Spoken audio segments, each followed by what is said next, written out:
The Adventures of Tom Sawyer, Chapter 3. Busy at War and Love. Tom presented himself before Aunt Polly, who was sitting by an open window in a pleasant rearward apartment which was bedroom, breakfast-room, dining-room, and library combined. The balmy summer air, the restful quiet, the odor of the flowers, and the drowsing murmur of the bees had had their effect, and she was nodding over her knitting, for she had no company but the cat, and it was asleep in her lap. Her spectacles were propped up on her gray head for safety. She had thought that of course Tom had deserted long ago, and she wondered at seeing him place himself in her power again in this intrepid way. He said, "Mayn't I go and play now, Aunt?" "What, already? How much have you done?" "It's all done, Aunt." "Tom, don't lie to me. I can't bear it." "I ain't, Aunt. It is all done." Aunt Polly placed small trust in such evidence. She went out to see for herself, and she would have been content to find 20% of Tom's statement true. When she found the entire fence whitewashed, and not only whitewashed but elaborately coated and recoated, and even a streak added to the ground, her astonishment was almost unspeakable. She said, "Well, I never! There's no getting round it. You can work when you're a mind to, Tom." And then she diluted the compliment by adding, "But it's powerful seldom you're a mind to, I'm bound to say. Well, go along and play, but mind you get back some time in the week, or I'll tan you." She was so overcome by the splendor of his achievement that she took him into the closet and selected a choice apple and delivered it to him, along with an improving lecture upon the added value and flavor a treat took to itself when it came without sin through virtuous effort. And while she closed with a happy scriptural flourish, he hooked a doughnut. Then he skipped out and saw Sid just starting up the outside stairway that led to the back rooms on the second floor. Clods were handy, and the air was full of them in a twinkling. They raged around Sid like a hailstorm, and before Aunt Polly could collect her surprised faculties and sally to the rescue, 6 or 7 clods had taken personal effect, and Tom was over the fence and gone.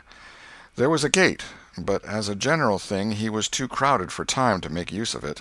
His soul was at peace now that he had settled with Sid for calling attention to his black thread and getting him into trouble. Tom skirted the block and came round into a muddy alley that led by the back of his aunt's cow-stable. He presently got safely beyond the reach of capture and punishment and hastened towards the public square of the village, where 2 military companies of boys had met for conflict, according to previous appointment. Tom was general of one of these armies, Joe Harper, a bosom friend, general of the other. These 2 great commanders did not condescend to fight in person, that being better suited to the still smaller fry, but sat together on an eminence and conducted the field operations by orders delivered through aide-de-camp. Tom's army won a great victory, after a long and hard-fought battle. Then the dead were counted, prisoners exchanged, the terms of the next disagreement agreed upon, and the day for the necessary battle appointed, after which the armies fell into line and marched away, and Tom turned homeward alone. As he was passing by the house where Jeff Thatcher lived, he saw a new girl in the garden, a lovely little blue-eyed creature with yellow hair plaited into 2 long tails, white summer frock, and embroidered pantalettes. The fresh-crowned hero fell without firing a shot. A certain Amy Lawrence vanished out of his heart and left not even a memory of herself behind. He had thought he loved her to distraction. He had regarded his passion as adoration, and behold, it was only a poor little evanescent partiality. He had been months winning her. She had confessed hardly a week ago. He had been the happiest and the proudest boy in the world only 7 short days, and here in one instant of time she had gone out of his heart like a casual stranger whose visit is done.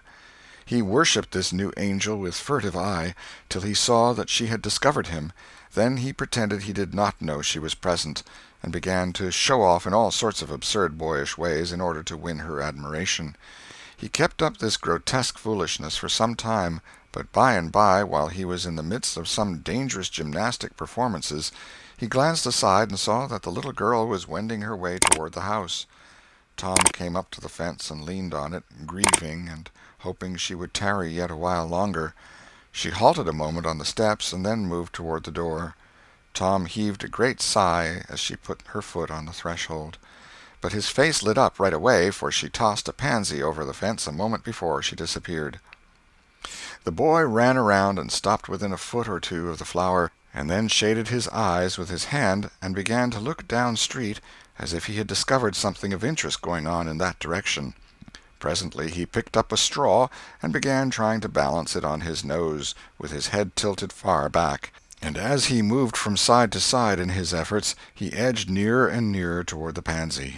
Finally his bare foot rested upon it, his pliant toes closed upon it, and he hopped away with the treasure and disappeared round the corner.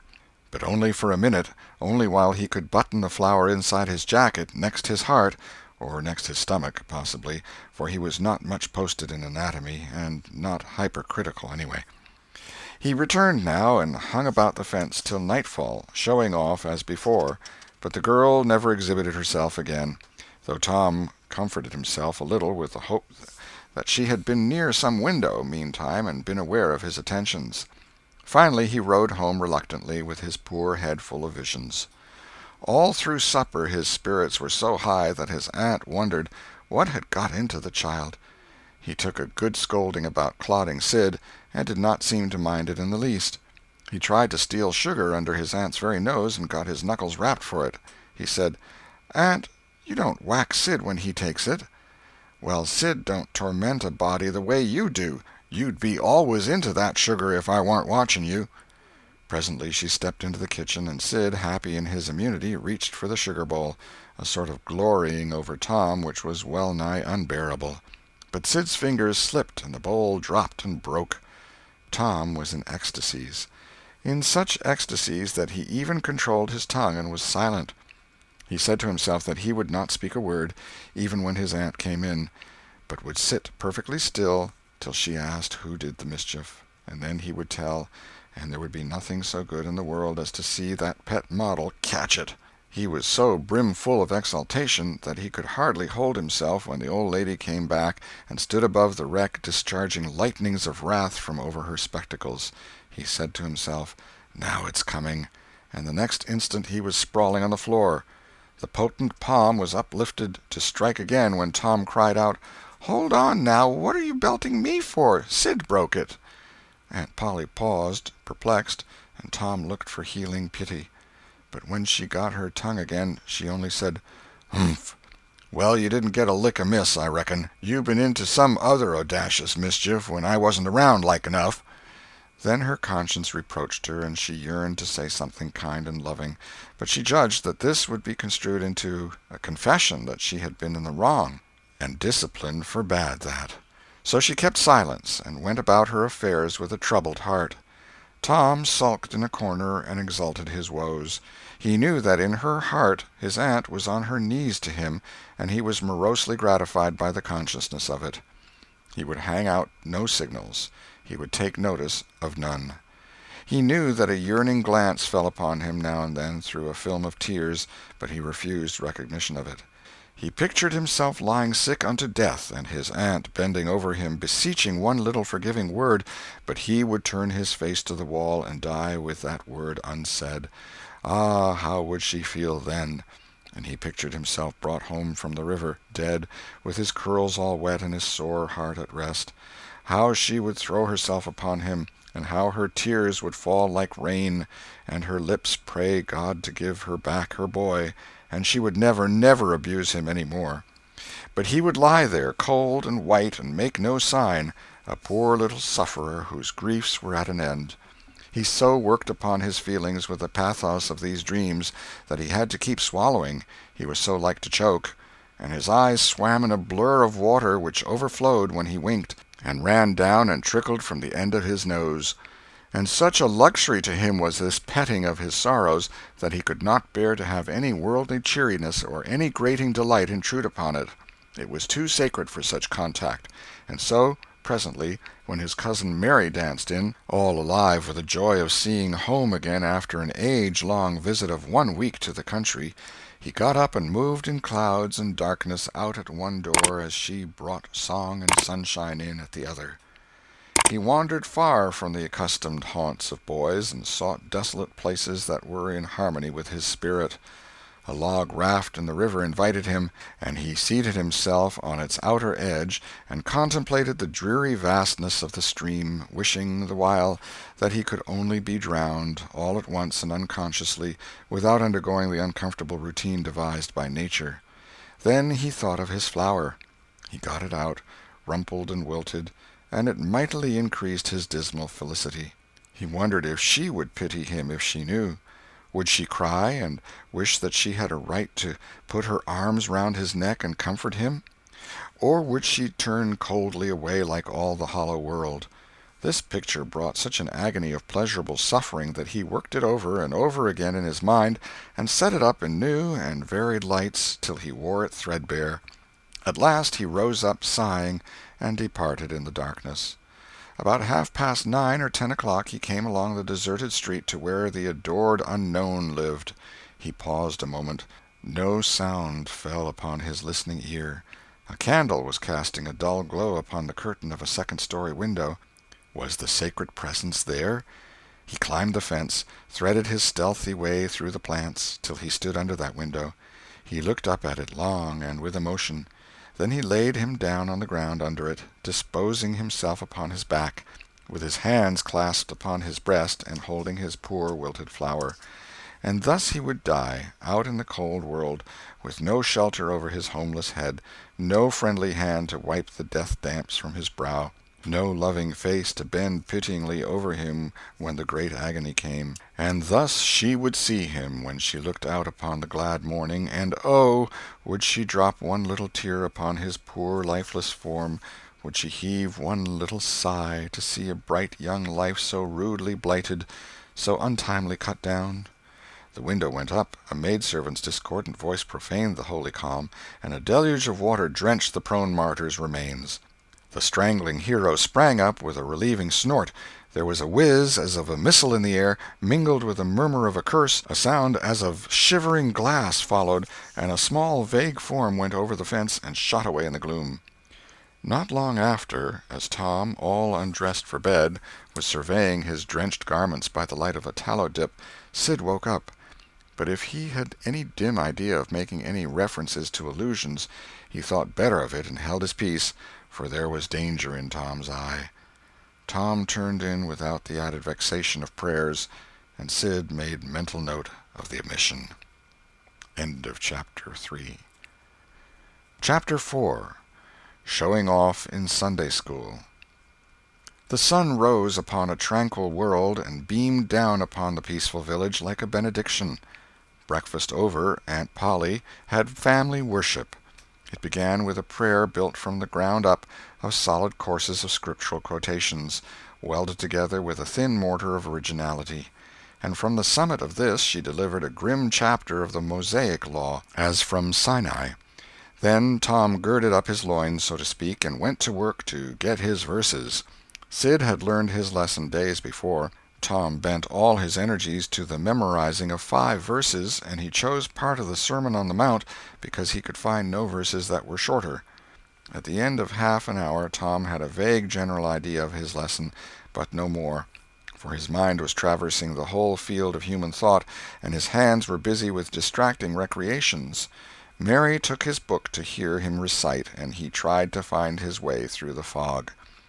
Blessed are the poor? Yes, poor. Blessed are the poor, in spirit. In spirit. Blessed are the poor in spirit, for theirs. For theirs. Blessed are the poor in spirit, for theirs is the kingdom of heaven.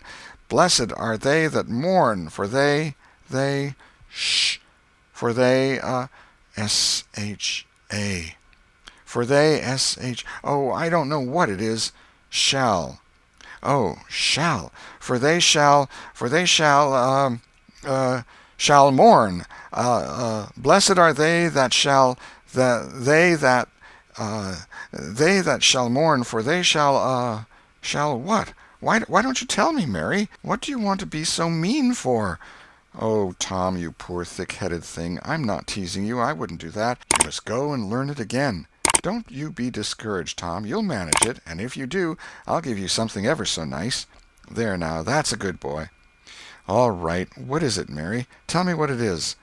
"Never you mind, Tom. You know if I say it's nice, it is nice." "You bet you that's so, Mary. All right, I'll tackle it again." And he did tackle it again, and under the double pressure of curiosity and prospective gain, he did it with such spirit that he accomplished a shining success. Mary gave him a brand-new Barlow knife worth 12.5 cents, and the convulsion of delight that swept his system shook him to his foundations. True, the knife would not cut anything, but it was a sure enough Barlow, and there was inconceivable grandeur in that, though where the Western boys ever got the idea that such a weapon could possibly be counterfeited to its injury is an imposing mystery and will always remain so, perhaps. Tom contrived to scarify the cupboard with it, and was arranging to begin on the bureau, when he was called off to dress for Sunday school.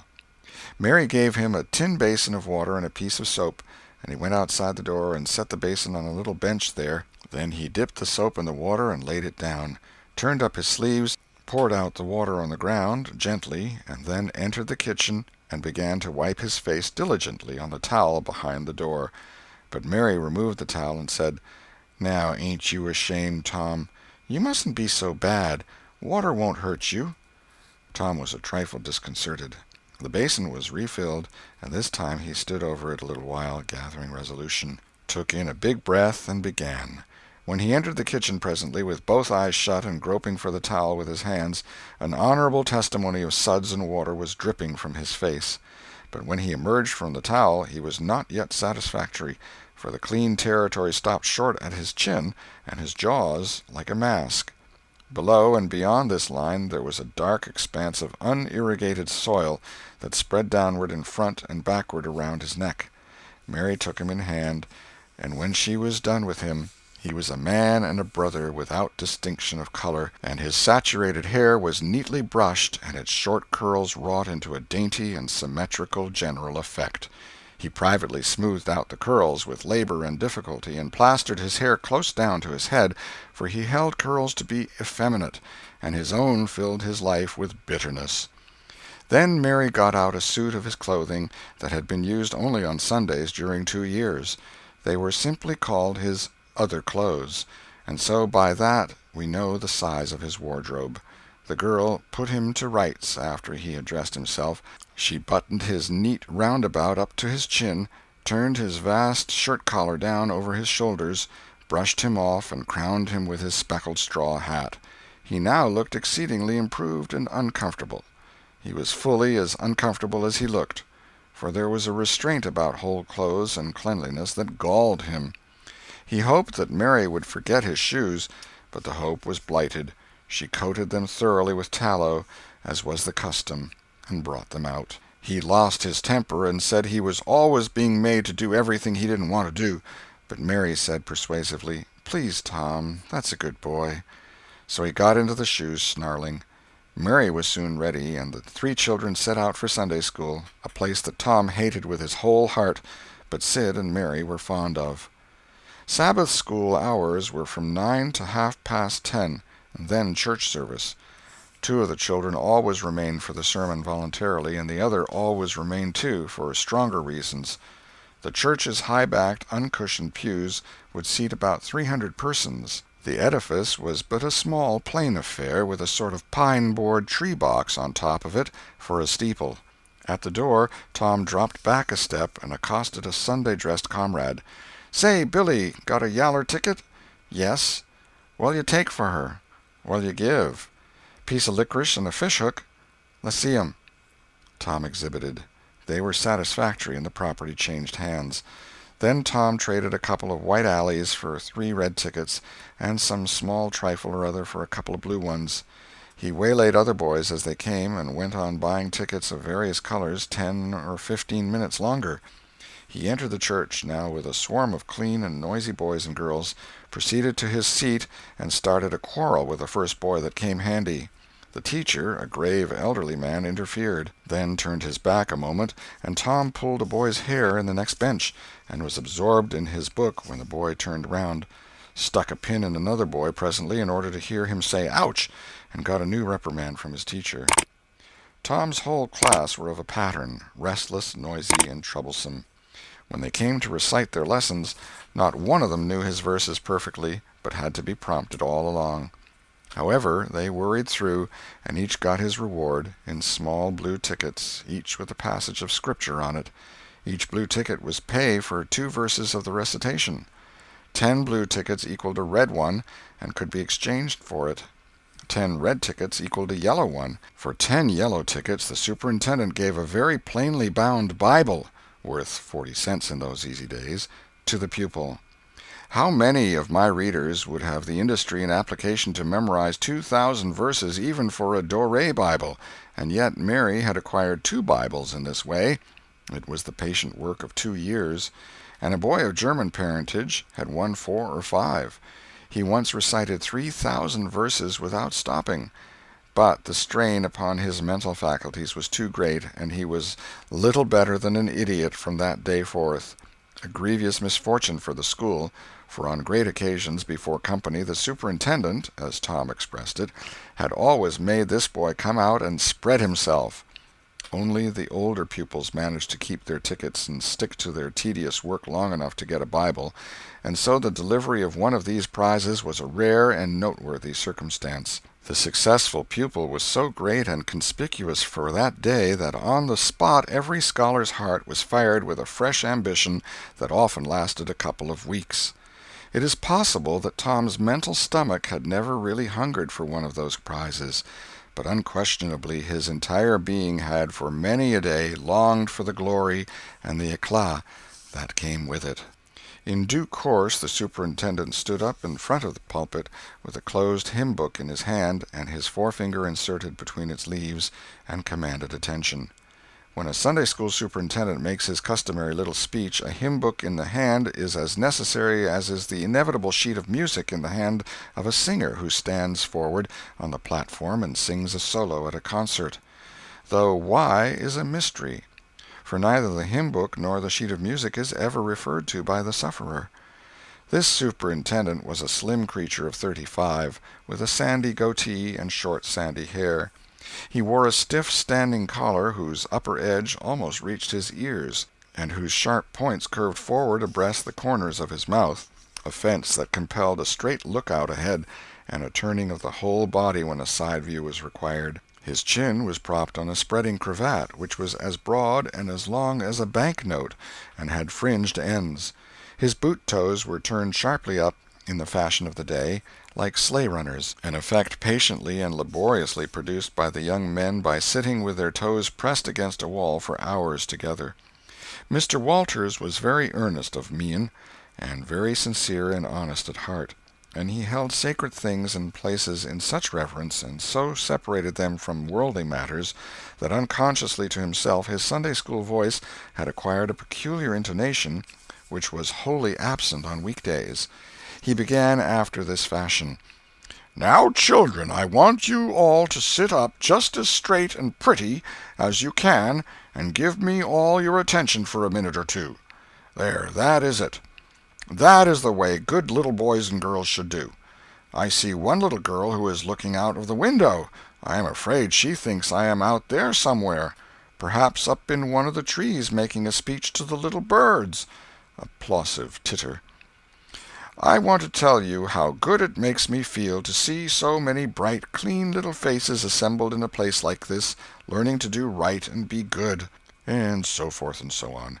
It is not necessary to set down the rest of the oration. It was of a pattern which does not vary, and so it is familiar to us all. The latter third of the speech was marred by the resumption of fights and other recreations among certain of the bad boys, and by fidgetings and whisperings that extended far and wide, washing even to the bases of isolated and incorruptible rocks like Sid and Mary. But now every sound ceased suddenly, with the subsidence of Mr. Walters' voice, and the conclusion of the speech was received with a burst of silent gratitude. A good part of the whispering had been occasioned by an event which was more or less rare, the entrance of visitors. Lawyer Thatcher, accompanied by a very feeble and aged man, a fine, portly, middle-aged gentleman with iron-gray hair, and a dignified lady who was doubtless the latter's wife. The lady was leading a child. Tom had been restless and full of chafings and repinings, conscience-smitten, too. He could not meet Amy Lawrence's eye. He could not brook her loving gaze. But when he saw this small newcomer, his soul was all ablaze with bliss in a moment. The next moment he was showing off with all his might, cuffing boys, pulling hair, making faces, in a word, using every art that seemed likely to fascinate a girl and win her applause. His exaltations had but one alloy, the memory of his humiliation in this angel's garden, and that record in sand was fast washing out under the waves of happiness that were sweeping over it now.